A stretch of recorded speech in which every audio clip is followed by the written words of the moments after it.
पर, और मैं ये साफ करूंगा कि 150 साल ये स्ट्रक्चरल व्यवस्था के हुए हैं, लेकिन उसके पहले भी हमारे पास ज्ञान भी था और इसकी परंपरा भी थी।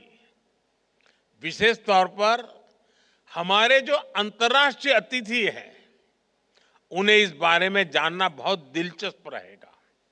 आप जानते हैं, ह्यूमन इवोल्यूशन में हम जिन फैक्टर्स का सबसे ज्यादा प्रभाव देखते हैं, उनमें से मौसम भी एक प्राइमरी फैक्टर है। दुनिया के हर भूभाग में इंसानों ने मौसम और वातावरण को जानने समझने की लगातार कोशिश की है। इस दिशा में भारत एक ऐसा देश है जहां हजारों वर्ष पूर्व भी मौसम विज्ञान के क्षेत्र में व्यवस्थित स्टडी और रिसर्च हुई। हमारे यहां पारंपरिक ज्ञान को लिपिबद्ध किया गया, रिफाइन किया गया। हमारे यहां वेदों, संहिताओं और सूर्य सिद्धांत जैसे ज्योतिषीय ग्रंथों में मौसम विज्ञान पर बहुत काम हुआ था। तमिलनाडु के संगम साहित्य और उत्तर में गाग भड्री के लोक साहित्य में भी बहुत सी जानकारी उपलब्ध है।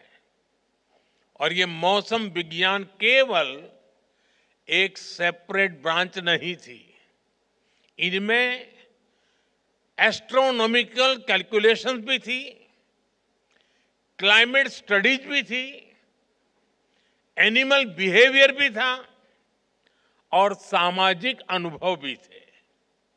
हमारे यहां प्लैनेटरी पोजीशन पर जितना गणितीय काम, मैथमेटिकल वर्क हुआ, वो पूरी दुनिया जानती है। हमारे ऋषियों ने ग्रहों की स्थितियों को समझा। हमने राशियों, नक्षत्रों और मौसम से जुड़ी गणनाएं की। कृषि पराशर ऋषि और बृहद संहिता जैसे ग्रंथों में बादलों के निर्माण और उनके प्रकार तक उस पर गहरा अध्ययन मिलता है। कृषि पराशर में कहा गया है, अतिवातम च निर्वातम, अति उष्णम चाति शीतलम, अत्यभ्रंच निर्भ्रंच षड्विधम मेघ लक्षणम। अर्थात हायर और लोअर एटमॉस्फेरिक प्रेशर, हायर और लोअर टेम्परेचर, इनसे बादलों के लक्षण और वर्षा प्रभावित होती है। आप कल्पना कर सकते हैं, सैकड़ों हजारों वर्ष पूर्व बिना आधुनिक मशीनरी के उन ऋषियों ने, उन विद्वानों ने कितना शोध किया होगा। कुछ वर्ष पहले मैंने इसी विषय से जुड़ी एक किताब, pre modern Kutchi navigation techniques and voyages, ये किताब लॉन्च की थी। ये किताब गुजरात के नाविकों के समुद्र और मौसम से जुड़े कई सौ साल पुराने ज्ञान की ट्रांसक्रिप्ट है। इस तरह के ज्ञान की एक बहुत समृद्ध विरासत हमारे आदिवासी समाज के पास भी है। साइंस की प्रासंगिकता केवल नई ऊंचाइयों को छूने में नहीं है। विज्ञान तभी प्रासंगिक होता है जब वो सामान्य से सामान्य मानवी के जीवन का और उसके जीवन में बेहतरी का ईज ऑफ लिविंग का माध्यम बने। भारत का मौसम विभाग इसी कसौटी पर आगे है। मौसम की जानकारी सटीक हो और वो हर व्यक्ति तक पहुंचे भी। भारत में इसके लिए आईएमडी ने विशेष अभियान चलाए। अर्ली वार्निंग फॉर ऑल सुविधा की पहुंच आज देश की 90% से ज्यादा आबादी तक हो रही है।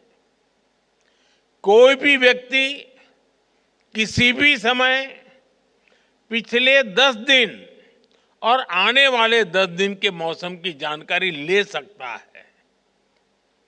मौसम से जुड़ी भविष्यवाणी सीधे व्हाट्सएप पर भी पहुंच जाती है। हमने मेघदूत मोबाइल ऐप जैसी सेवाएं लॉन्च की, जहां देश की सभी स्थानीय भाषाओं में जानकारी उपलब्ध होती है। आप इसका असर देखिए। 10 साल पहले तक देश के केवल 10% किसान और पशुपालक मौसम संबंधी सुझावों का इस्तेमाल कर पाते थे। आज ये संख्या 50% से ज्यादा हो गई है। यहां तक कि बिजली गिरने जैसी चेतावनी भी लोगों को मोबाइल पर मिलनी संभव हुई है। पहले देश के लाखों समुद्री मछुआरे जब समंदर में जाते थे तो उनके परिवारजनों की चिंता हमेशा बढ़ी रहती थी। अनहोनी की आशंका बनी रहती थी। लेकिन अब आईएमडी के सहयोग से मछुआरों को भी समय रहते चेतावनी मिल जाती है। इन रियल टाइम अपडेट से लोगों की सुरक्षा भी हो रही है, साथ ही एग्रीकल्चर और ब्लू इकोनॉमी जैसे सेक्टर्स को ताकत भी मिल रही है। साथियों, मौसम विज्ञान किसी भी देश की डिजास्टर मैनेजमेंट क्षमता का सबसे जरूरी सामर्थ्य होता है। यहां बहुत बड़ी मात्रा में डिजास्टर मैनेजमेंट से जुड़े हुए लोग यहां बैठे हैं। प्राकृतिक आपदाओं के प्रभाव को मिनिमाइज करने